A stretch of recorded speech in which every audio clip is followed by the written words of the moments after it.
Après 9 décennies de travail au développement de la francophonie à Timmins, l'association Franco-Timmins est maintenant sur le respirateur artificiel.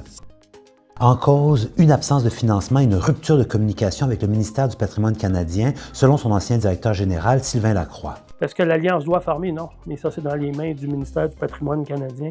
C'est plus dans mes mains, dans les mains des gens de l'Alliance. C'est Patrimoine.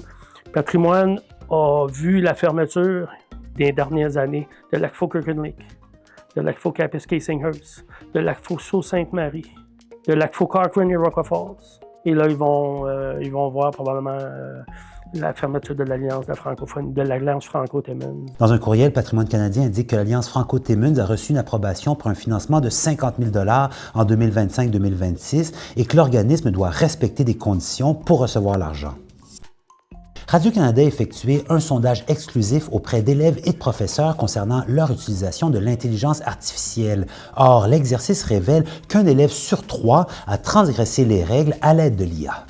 Les finitions au baccalauréat n'ont pas connu l'université sans ChatGPT. Depuis le lancement du robot conversationnel d'OpenAI en novembre 2022, bien des professeurs soupçonnent leurs étudiants d'utiliser l'IA pour leurs travaux.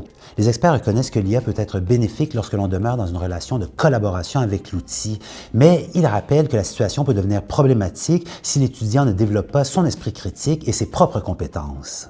D'ailleurs, 12 % des étudiants ont été accusés d'avoir utilisé l'IA d'une manière jugée contraire au règlement et 4 % ont été sanctionnés pour avoir utilisé l'IA d'une manière jugée contraire au règlement.